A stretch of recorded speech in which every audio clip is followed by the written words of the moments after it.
Un drama por todo lo alto en el mundo de la alta costura. Dinastía, Dallas, Falcon Crest. Dices, no puede ser, es imposible. Pues sí, todo era posible. Una encarnizada enemistad familiar. La casa Gucci entera se derrumbó por culpa de los conflictos internos. Y entre bambalinas, una mujer con una insaciable ansia de dinero. Tenía la sensación de poder hacer todo lo que quisiera y de estar por encima de la ley. Alta costura y bajos instintos de venganza a la italiana, esta noche en Poder, Privilegio y Justicia.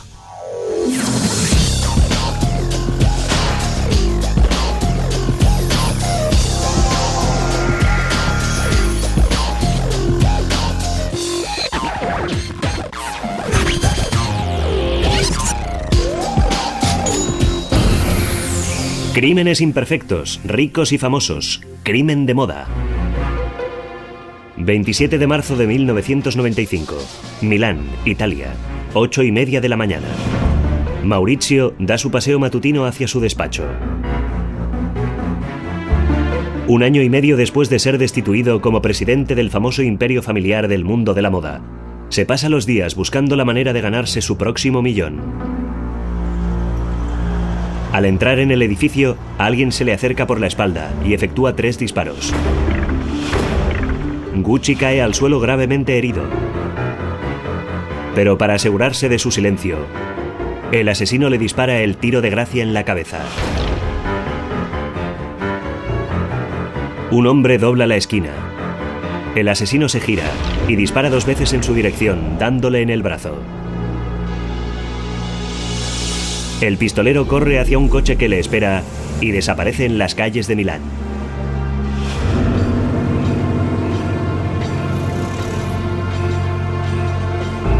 Cuando me enteré de que habían matado a tiros a uno de los Guccis, lo primero que pensé no fue ¿tenía algún enemigo?, sino ¿cuál de sus enemigos ha apretado el gatillo?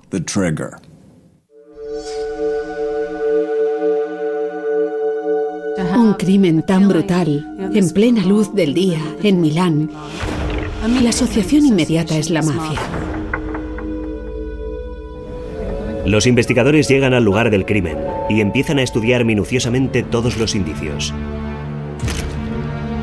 Primero, parece una típica ejecución mafiosa, pero esta teoría se descarta pronto. Llegué a la escena del crimen 10 minutos después. Examinando la situación, me ero convinto que... Y decidí que no había indicios de que fuera obra del crimen organizado, sino más bien de improvisadores. Los asesinos profesionales hacen todo lo posible para que no les vean, para que por lo tanto no les reconozcan. En este caso había 3 testigos. Descartada la teoría de que sea obra de la mafia, los carabinieri se preguntan si el asesinato puede estar conectado con el famoso imperio Gucci. Es un mundo de élite. El mundo de los ricos, el mundo de los famosos. Pero ¿quién dice que los ricos y famosos no se comportan mal? Los investigadores no necesitaron hurgar demasiado en los asuntos de la familia Gucci para toparse con graves conflictos. Cuando Maurizio Gucci fue asesinado, muchos se preguntaron si se trataba de una vendetta familiar. Las relaciones entre Gucci y su exesposa Patrizia también estaban marcadas por la acritud, por un odio todavía candente tras casi una década desde el día en que la había abandonado. Patrizia empezó a sentir, yo no lo llamaría odio, pero sí un resentimiento constante. En el mundo de la moda, los protagonistas no suelen rehuir los grandes titulares, pero cuando un miembro de su familia real es asesinado, cierran inmediatamente filas. Tras puertas cerradas, sin embargo, los rumores arreciaban. Que alguien muera es una cosa, pero la forma en que lo hizo, el hecho de haber sido asesinado a tiros, desencadena al momento el misterio de todo el asunto. Italia entera quería saber quién ha matado a Maurizio Gucci. No me cansaba nunca de oír las trifulcas familiares de los Gucci. Recuerdo una historia. Unos obreros encontraron el césped delante de la sede de Gucci sembrado de bolsos de $500. Al parecer, los miembros de la familia se los estaban lanzando a la cabeza en el piso de arriba y algunos habían salido volando por la ventana. Para poder resolver este caso, los carabinieri tendrían que investigar a fondo el negocio de la familia. 1921. La casa Gucci nació en Florencia, Italia. Aquí, Guccio Gucci fundó una modesta tienda de artículos de cuero destinada a los miembros de la élite de la ciudad. Para ello aprovechó la consolidada fama artesana de la zona. Durante las 2 décadas siguientes, el negocio del cuero de Gucci cundió y floreció. Los 3 hijos de Gucci se pusieron a trabajar en la empresa familiar y pronto se empezó a hablar de expansión. El fundador de la empresa quería quedarse en Florencia, pero sus hijos opinaban que era muy importante trasladarse a Nueva York, abrir una sucursal allí. El patriarca decía, ¿por qué tenemos que hacer eso? ¿Por qué no nos quedamos en Italia? Pero ellos insistieron en la importancia de abrir una tienda en Nueva York, donde tendrían acceso a un sector de la moda mucho más amplio. La expansión trajo consigo una clientela mucho más selecta para Gucci. El calzado y los bolsos de la marca se convirtieron en símbolos de prestigio en el mundo entero. Y los miembros de la familia entraron a formar parte de la jet set internacional. Estrellas de cine como Frank Sinatra o Sammy Davis Jr. llevaban esos zapatos. Y los miembros de la familia Gucci se codeaban con los personajes más famosos, con miembros de la realeza, con esa princesa, con aquella condesa. En la empresa se había alcanzado un delicado equilibrio del poder. Pero este equilibrio se veía amenazado por el hecho de que uno de los hermanos tuviera 3 hijos y el otro solo uno, Maurizio. Maurizio creció como un niño muy solitario, un poco triste. Era hijo único. Su madre había muerto cuando él solo tenía 5 años y su padre le sobreprotegía. Como Maurizio era hijo único, el equilibrio del poder en la familia Gucci estaba a prueba. Maurizio y su padre poseían la mitad de la empresa. El tío de Maurizio y sus 3 primos tenían que repartirse la otra mitad. Gucci es como muchas empresas familiares en Italia, con numerosos herederos, y al llegar a la segunda o tercera generación, lo que sucede es que todas las acciones de la empresa están tan repartidas que surgen todo tipo de enemistades y conflictos. Aunque toda la familia participara en la empresa, no todos sus miembros estaban al tanto de los asuntos de dinero. Muchos secretos financieros permanecían ocultos para la nueva generación y Paolo Gucci empezó pronto a investigar. Quería saber por qué en 1978 las tiendas de Gucci en Estados Unidos habían registrado un volumen de ventas de $48 millones, pero en cambio no habían dado beneficios. Paolo no sabía que su padre y su tío desviaban gran parte de este dinero a cuentas extranjeras. La animosidad fue creciendo hasta que Paolo encontró ciertos documentos que demostraban la contabilidad creativa de su padre y los envió a los juzgados americanos. A causa de su propio hijo, Aldo Gucci, de 81 años, pasaría un año en una cárcel de Florida. Pero Paolo no era el único joven de la familia en meter cizaña. Maurizio, el tímido y discreto primo, se había enamorado de una mujer llamada Patrizia Reggiani. Ella había sido fruto de los amores entre una camarera y un magnate de los transportes. El posterior matrimonio de su madre con el rey de los camiones aseguró a Patrizia una vida de privilegiada riqueza. Maurizio quedó seducido por aquella mujer tan parecida a Elizabeth Taylor, pero su padre Rodolfo no tanto. Rodolfo se temía que en realidad Patrizia no fuera más que una buscona, que lo que más le gustaba de Maurizio eran su nombre y su fortuna. Le caía mal, desconfiaba de ella. Enfrentándose a su padre por primera vez en su vida, Maurizio se casó con Patrizia. Pasaron meses antes de que Rodolfo hablara de nuevo con Maurizio y volviera a aceptarle de nuevo en el negocio de la familia. Mientras tanto, Patrizia se puso manos a la obra para esculpir su obra maestra. ¿Su objetivo?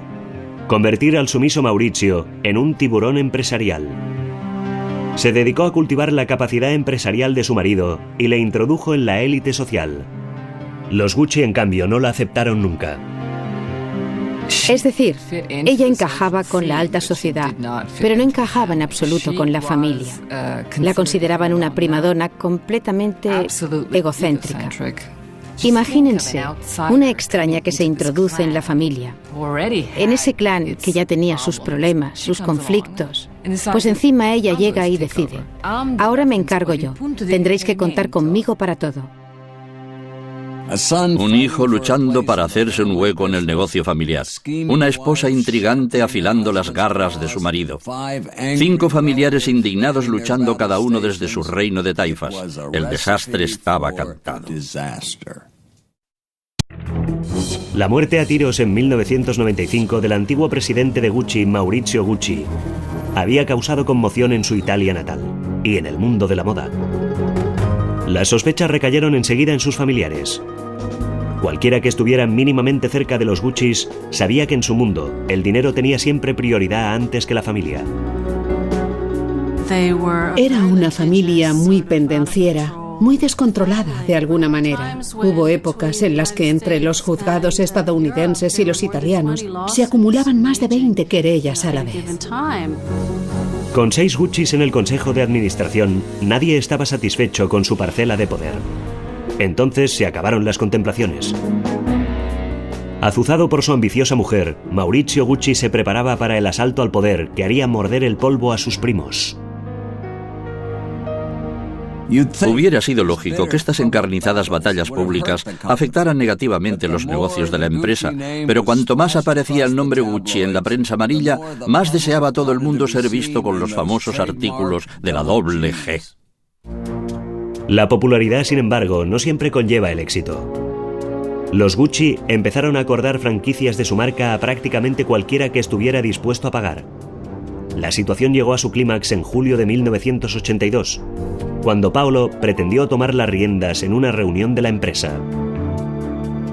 La familia entera se había reunido para repasar las cuentas y el estado financiero de la empresa. Y Paolo se presentó con una grabadora. Hay varias versiones de lo que sucedió realmente, pero algunos dicen que Maurizio intentó retener a Paolo y otros dicen que Giorgio estaba intentando apoderarse de la grabadora, pero el resultado de la escaramuza fue que Paolo recibió un profundo rasguño en la cara, cerca de los ojos, y que entonces empezó a gritar, agarró su grabadora y salió corriendo del edificio de Via Tornabuoni en el centro de Florencia. A la gente le gusta pensar que los ricos no son especialmente felices. Aquí teníamos una familia tan próspera que, sin embargo, se destrozaba internamente. Y en el proceso también afectaba negativamente al negocio y al dinero que les mantenía unidos. El día siguiente del incidente con la grabadora, Paolo presentó una demanda judicial de muchos millones de dólares contra sus familiares. Pero aquel no era el único problema en la casa Gucci. En pocos años, su imagen había registrado un importante deterioro en Estados Unidos. Eran como drogadictos, adictos al dinero fácil que sacaban de sus franquicias y que luego alimentaba sus rencillas. Pero fueron perdiendo el prestigio porque objetos cada vez más baratos enarbolaban la doble G. Ya no era un asunto de la jet set, era una especie de broma. Los primos Gucci vendían gustoso su marca en el mercado de masas, siempre que el dinero siguiera entrando a espuertas. Maurizio, en cambio, soñaba con recuperar el selecto renombre de la marca Gucci. El momento, además, era perfecto.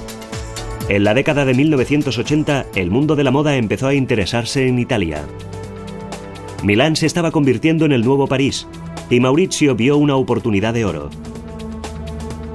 Gucci encabezaría la nueva ola de la moda italiana, pero solo si volvía a concentrarse en el mercado de gama alta. Cuando su padre murió en 1983, Maurizio se dispuso a entrar en acción. Había heredado 230 millones de dólares y la mitad de las acciones de la empresa Gucci. Animado por Patrizia, Maurizio intentó hacerse con el control y redefinir Gucci como una marca exclusivamente al alcance de los más ricos. Pero su tío y sus primos poseían el otro 50% del imperio y no tenían la intención de cambiar de estrategia. ¿Por qué tengo que hacer caso de Maurizio Gucci si yo soy Paolo? y sé qué es lo mejor para la empresa. Todos eran muy ricos, de manera que los herederos, por supuesto, se volvieron codiciosos como todo el mundo. Querían que su fuente de ingresos siguiera igual que hasta entonces, y eso chocaba con los deseos de Maurizio Gucci. Con tantas maniobras empresariales, Maurizio ya no tenía tanta paciencia con Patrizia, y menos tiempo para las dos hijas de ambos. Patricia le criticaba y le acosaba, y se quejaba de que no lo hacía suficientemente bien, de que ella podría hacerlo mucho mejor. Durante un tiempo, él le hizo caso, pero llegó un momento en que tuvo bastante. Y un día hizo la maleta. Solo era una bolsa de fin de semana. Dijo a Patricia y a las chicas que se iba a Florencia, a la fábrica y a la sede principal de la casa Gucci, que era un viaje de negocios. Se despidió de las tres con un beso y se marchó.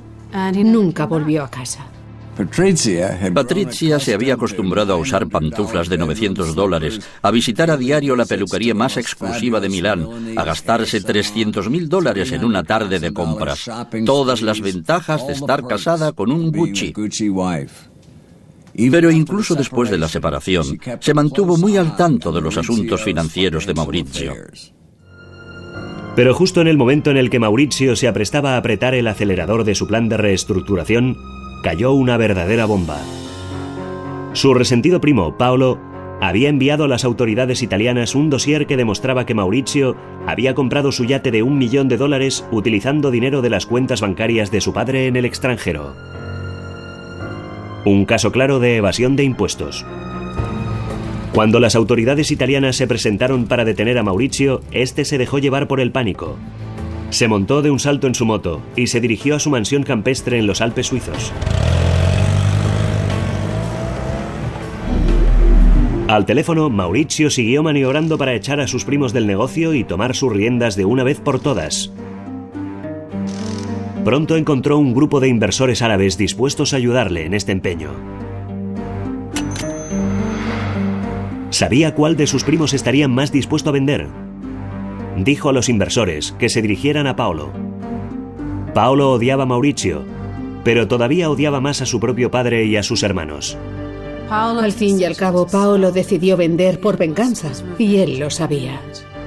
Al cabo de un tiempo, todos los demás familiares vendieron su participación a la compañía de inversiones. Y finalmente, Maurizio fue declarado inocente de los cargos de evasión de impuestos, y era ahora libre de dirigir la empresa como mejor le pareciera. En una empresa, cuando alguien tiene más del 50% de las acciones, eso equivale en la práctica a tener el poder de tomar muchas decisiones. Y una vez Maurizio consiguió convencer a uno de los miembros de la familia de que vendiera sus acciones, todos los demás no tuvieron más remedio que vender también, porque sus participaciones del 10, 20 o 15% eran ya inútiles, en realidad.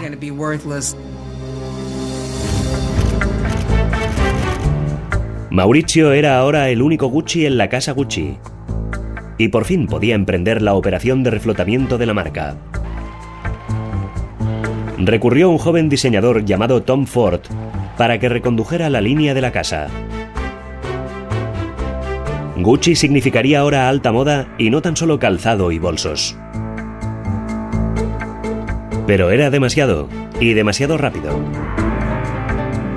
Al eliminar todas las franquicias de gama baja, la empresa había perdido $100 millones. Las finanzas personales de Maurizio también habían sufrido, con pérdidas de unos $40 millones. Maurizio seguía disfrutando de sus dos Ferraris, su yate y su chalet suizo, pero recortó drásticamente la mensualidad que pagaba Patricia, de $150.000 a $90.000. La señora Gucci estaba indignada, pero ¿tanto como para matar? Es lo que los investigadores debían descubrir. Maurizio Gucci había conseguido hacerse con el control del imperio Gucci. Pero la victoria también tenía sus puntos negativos. La lucha por el poder le había ganado más enemigos que amigos. Y ahora, por si fuera poco, bajo la dirección de Maurizio, la empresa estaba al borde de la quiebra.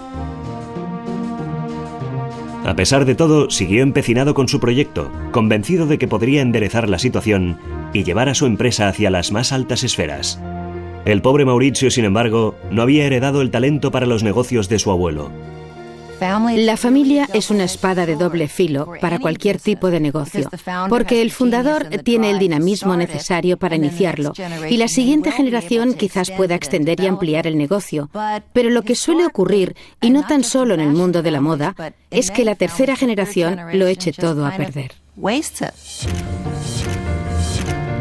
La empresa y su intrépido director sufrían una grave sangría de dinero.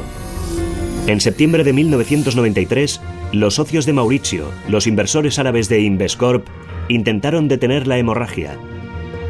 Despidieron a Mauricio. Cualquier grupo inversor que invierte en una empresa como Gucci desea una estrategia de éxito total. No han invertido solo para ver cómo el pequeño negocio cosecha algún éxito secundario. Quieren ganar mucho dinero. Por primera vez en su larga historia, ya no quedaba ningún Gucci en la casa Gucci. Mauricio obtuvo unos 120 millones de dólares por su participación en la empresa. El trato le pareció justo, pero su exesposa Patricia montó en cólera. Primero habían recortado sus ingresos, y ahora su posición como heredera Gucci se estaba derrumbando. Era una humillación demasiado insoportable. No era tan solo una cuestión de dinero, era una cuestión de poder. Ella sabía que en este aspecto había quedado descartada. Ya no sería nunca la primera dama de Gucci. Patricia estaba convencida de que el éxito de Gucci era mérito suyo, y ahora Mauricio lo había tirado todo por la borda. Patricia empezó a decir a todo el mundo que quería darle una lección. En una fastuosa fiesta de cumpleaños para su hija, Patricia preguntó a un famoso abogado milanés qué podía pasarle si se libraba de Mauricio. Cuando le hizo la misma pregunta de nuevo, un mes más tarde, él le mandó una carta aconsejándole que no siguiera hablando de aquella manera. Pero ella no le hizo caso. Preguntó a los miembros de su servicio doméstico si podían ayudarla a encontrar un asesino a sueldo y le preguntó al marido de su asistenta si estaría dispuesto a matar a Mauricio. Pronto empezó a obsesionarse con la posible muerte de Mauricio. Se había convertido en una obsesión para Patricia. Estaba tan resentida con su marido que preguntaba a mucha gente de su entorno cómo debía matarle. Pero entonces, en la primavera de 1992, diagnosticaron a Patricia Reggiani Gucci un tumor cerebral del tamaño de una bola de billar. Patricia me dijo que el día en que la llevaban en camilla hacia el quirófano para que le quitaran un tumor cerebral, Mauricio ni siquiera se había presentado.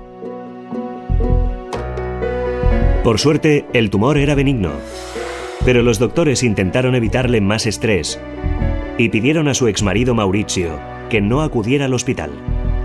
En lugar de eso, él se limitó a mandarle flores con una simple tarjeta donde ponía Mauricio Gucci. Ella no lo superó. Se lo notó como uno de los numerosos agravios que en su opinión le había infligido su exmarido.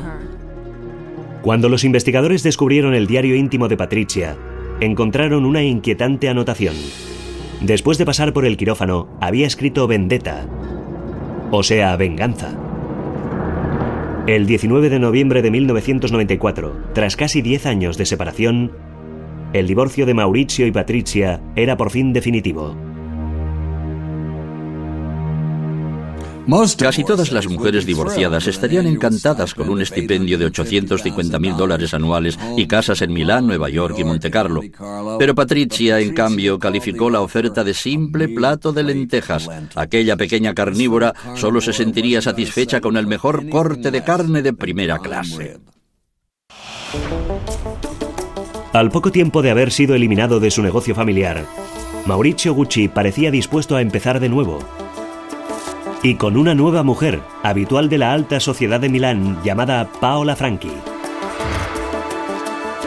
Los tortolitos se construyeron entonces un verdadero nidito de amor. Entre los dos renovaron un enorme apartamento en el selecto Corso Venezia de Milán y lo llenaron de muebles y obras de arte de un gusto exquisito. El simple alquiler de aquella vivienda se elevaba a nada menos que $250,000 al año.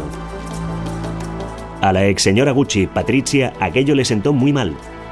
Y no tan solo por el hecho de que Mauricio hubiera encontrado un nuevo amor, Patrizia estaba muy preocupada, por una parte, por la posibilidad de que Maurizio despilfarrara todo su dinero, y por otra porque si casualmente Paola le daba hijos, ellos serían los herederos, y ella se quedaría sin nada, puesto que básicamente se estaba gastando el dinero de sus hijas. Maurizio estaba gastando sin medida, y el dinero salía mucho más rápido que entraba. Desde su salida de Gucci, todavía no había encontrado un trabajo que pudiera mantener satisfechas a una amante y a una ex-esposa durante mucho tiempo. Seguía poseyendo millones del dinero de Gucci, pero cuando Patrizia descubrió que lo estaba empleando para financiar negocios arriesgados como casinos y empresas de transporte, se dejó llevar por el pánico. Maurizio no tenía talento para los negocios. Si seguía por el mismo camino, podía perderlo todo, y ella se quedaría sin un duro. Pero si Maurizio sufriera algún accidente, si desapareciera del mapa, el dinero estaría a salvo. Patrizia recurrió a su mejor amiga, una mujer llamada Pina Auriemma, y le pidió consejo.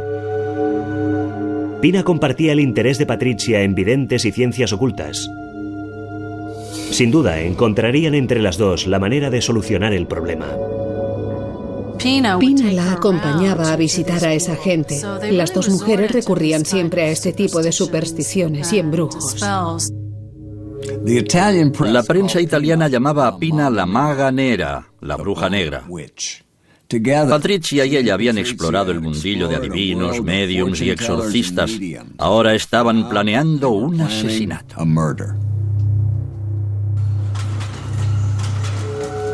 No era la primera vez que Pina y Patrizia tenían escarceos con el mundo de lo oculto, pero un asesinato era algo totalmente distinto. Pina se puso en contacto con el portero de un hotel de mala muerte en los barrios bajos de Milán. No era más que un ladronzuelo de poca monta, pero dijo que intentaría encontrar a alguien para hacer el trabajo. Cuando Pina dijo a Patrizia que el hombre necesitaba un adelanto, ella pagó sin rechistar. Pero fueron pasando los días y las semanas, y Patrizia estaba cada vez más impaciente. Patrizia insistía una y otra vez a Pina. Le preguntaba por qué no ha cometido todavía el asesinato. ¿Por qué sigue vivo Maurizio? Ya han pasado varios meses y estoy harta de esperar. He pagado un adelanto. En aquel momento, para salir de su incómoda posición de intermediaria, Pina presentó al portero directamente a Patrizia, y a partir de entonces fue esta quien manejó la situación. Ahora, con Patrizia al mando, el plan empezó a ponerse en práctica. El 27 de marzo de 1995, a las 8:30 de la mañana, un pistolero siguió a Maurizio Gucci, el antiguo presidente de la gran marca de moda, de camino a su oficina, y le descerrajó 4 balas, antes de huir en coche y desvanecerse en las calles de Milán. Mientras el cuerpo del fallecido era conducido a su última morada, su homicidio era objeto de un remolino de suposiciones. En Milán, a plena luz del día, no se suelen dar asesinatos a tiros, a sangre fría cada día de la semana. Los testigos identificaron al asesino como un hombre de 40 o 45 años, con una chaqueta tejana y una gorra de béisbol.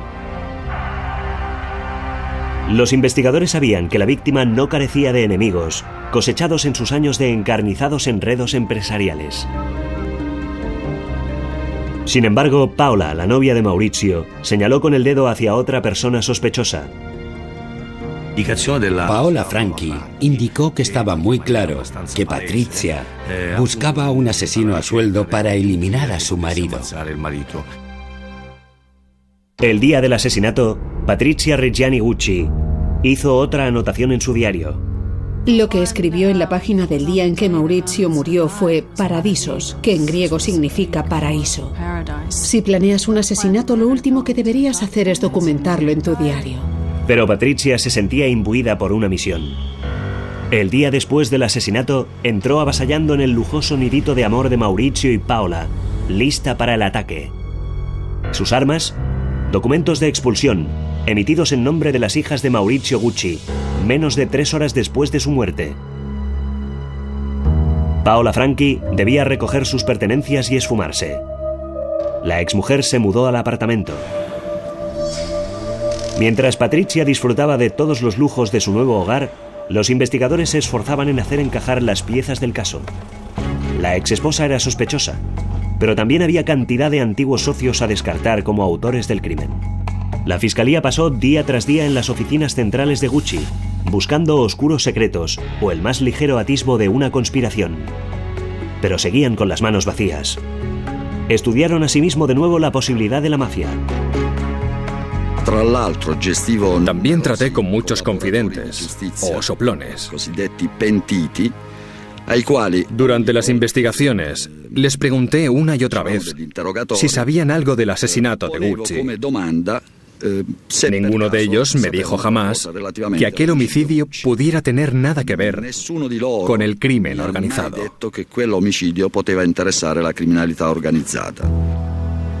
La investigación estaba en punto muerto. Pasaron 2 años.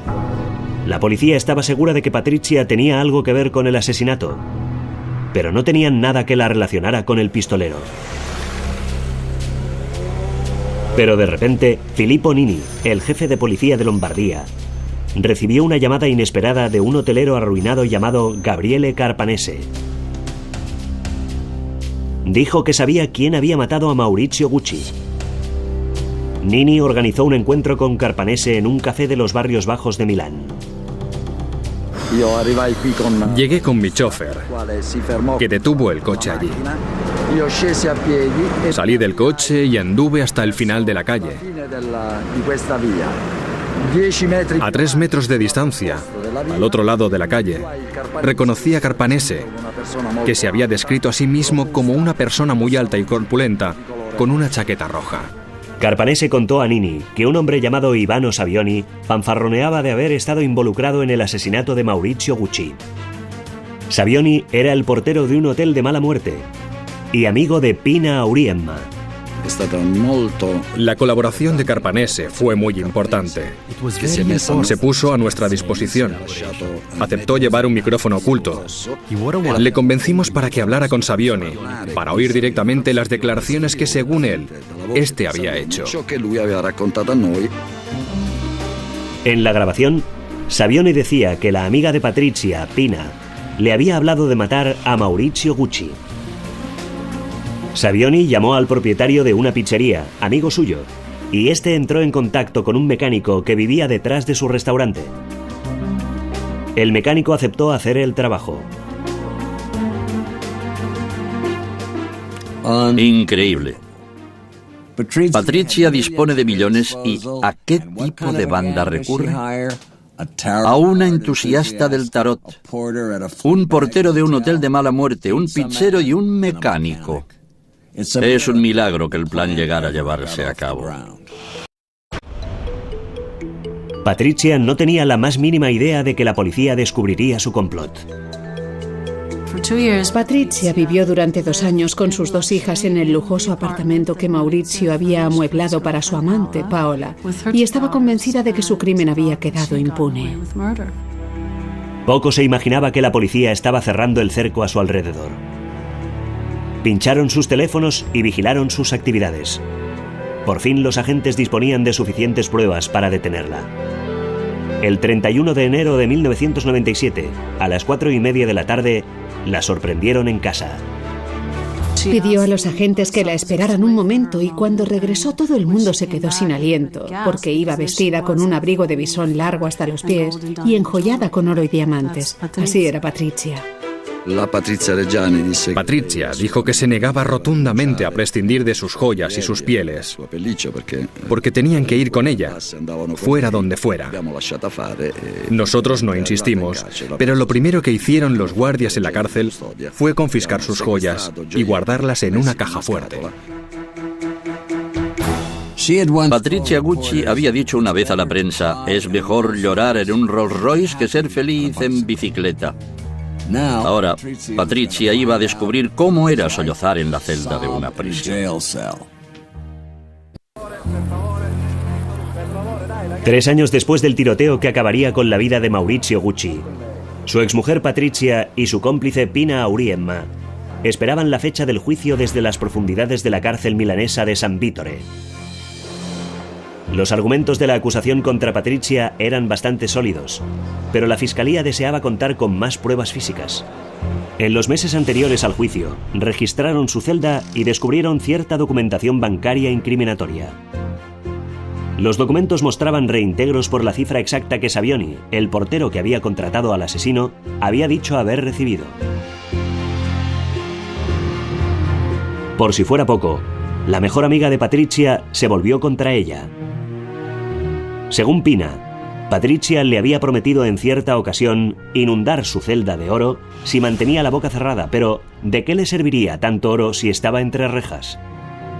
El abogado de Pina aconsejó a su cliente que aceptara un trato y cooperara con las autoridades. Y eso es precisamente lo que hizo 3 meses antes de que se iniciara el juicio. Cuando leí todos los documentos del sumario, le dije a Pina que corría un serio peligro de ser condenada a cadena perpetua. Le dije que se lo pensara y decidió confesar. Y una cosa más, yo tenía miedo de que Patrizia estuviera tramando cualquier cosa. El juicio tenía todos los elementos para convertirse en un acontecimiento sensacional, y la prensa iba llena del asunto.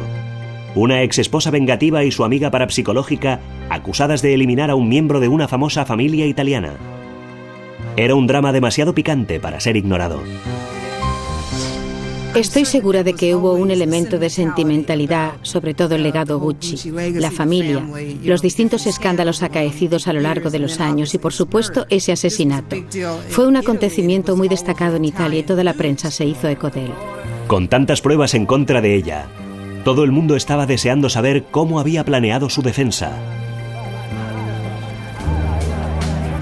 El juicio se inició en mayo de 1998.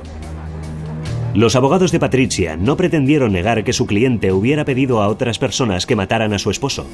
En lugar de ello, utilizaron su tumor cerebral como defensa. Patrizia afirmaba que su operación en 1992 la había dejado incapaz de planear un asesinato. Pero, ¿qué jurado se tragaría semejante excusa? Especialmente teniendo en cuenta las numerosas veces que había manifestado sus intenciones asesinas.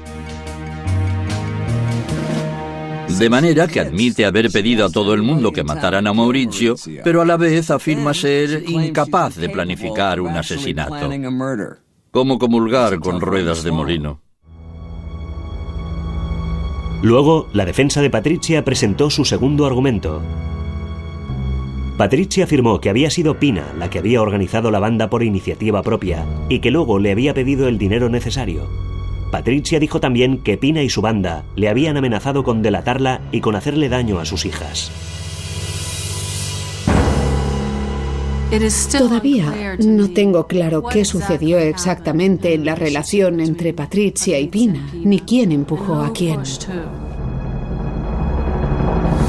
Pero entonces Patrizia sufrió un fuerte revés. El conductor del coche utilizado para huir del lugar del crimen, Orazio Cicala, confesó, esperando la clemencia de las autoridades. Fue entonces cuando se presentó el famoso documento. Cicala declaró a Reggiani en un trozo de papel firmado: he recibido mi paga y no quiero nada más. Esta fue una de las pruebas más importantes en el juicio. Patrizia Gucci hizo todo lo posible para parecer como una chica buena ante el tribunal. En lugar de su abrigo de visón habitual y su ropa de diseño, llevaba sencillos pantalones de algodón y retorcía un rosario entre sus dedos. Pero ni un cambio de vestuario ni un rosario bastarían para sacar a Patrizia de este embrollo. Tras meses de testimonios en el juicio por el asesinato de Maurizio Gucci, los miembros del jurado solo tardaron 7 horas en alcanzar un veredicto. Declararon culpables a Patrizia Gucci y a sus 4 cómplices. A excepción del autor material del crimen, que fue condenado a cadena perpetua, todos recibieron condenas que oscilaban entre 25 y 29 años de cárcel. Como inductora y responsable principal, Patrizia fue castigada con la pena máxima de 29 años. Con buen comportamiento, todavía podría pisar la calle antes de cumplir los 70. Llegado el momento, lo más probable es que vuelva a vivir de la herencia de sus hijas, procedente de la fortuna de los Gucci, pero de momento, la cárcel está en las antípodas de su palaciego hogar en Corso Venezia. En la cárcel ha sufrido agresiones de las otras reclusas y ataques epilépticos a consecuencia del tumor cerebral que le quitaron en 1992. Patrizia Reggiani ha sufrido mucho en la cárcel. No es así como quería que acabaran las cosas. Sus hijas, Alessandra y Allegra, defienden a su madre y proclaman su inocencia. De hecho, la hija menor, Allegra, empezó sus estudios de Derecho con el declarado objetivo de contribuir a la liberación de su madre. La familia presentó una demanda de apelación basada en motivos familiares. Presentaron documentación médica que sugería la incapacidad de Patrizia para saber lo que hacía, debido al tumor cerebral que había sufrido y la intervención quirúrgica consiguiente. En mi larga carrera he oído los argumentos más peregrinos para defender a un acusado, pero recurrir al de la enajenación para defender a alguien que ha contratado a un asesino a sueldo, eso sí que está cogido por los pelos. En julio de 2004, las autoridades judiciales italianas aceptaron reabrir el caso. Mientras tanto, la casa Gucci ha pasado a ser el Grupo Gucci, una expansión que la ha convertido en una de las empresas más importantes del mundo en el sector de la moda. La historia de Gucci es una especie de historia milagrosa, de una firma que creció y se estrelló espectacularmente, y luego, increíblemente, volvió a renacer de sus cenizas. Gucci se ha convertido en todo lo que Maurizio había soñado. Aunque ni un solo miembro de la familia esté ya involucrado con la empresa, que cotiza en bolsa. Hoy en día, la casa Gucci es exclusivamente conocida por sus diseños de gama alta, no por las rencillas de baja ralea entre los miembros de la familia que le ha dado el nombre. La saga de los Gucci demuestra que a veces la realidad supera la ficción. Un hijo que manda a su padre a la cárcel. Un primo que manda al exilio a su primo. Una ex esposa que contrata a un pistolero para acabar con su exmarido a plena luz del día. Si alguien se inventara una historia semejante, nadie se la creería. En diciembre de 2004, la solemne reapertura del Teatro de la Ópera de la Scala fue retransmitido en directo en pantallas gigantes por todo Milán, incluso en la cárcel de San Vittore. En otros tiempos, Patrizia Gucci habría tenido las mejores butacas de la sala. Estoy seguro de que jamás se habría imaginado que un día contemplaría el estreno de la Scala entre rejas. Dominic Dune para la televisión judicial.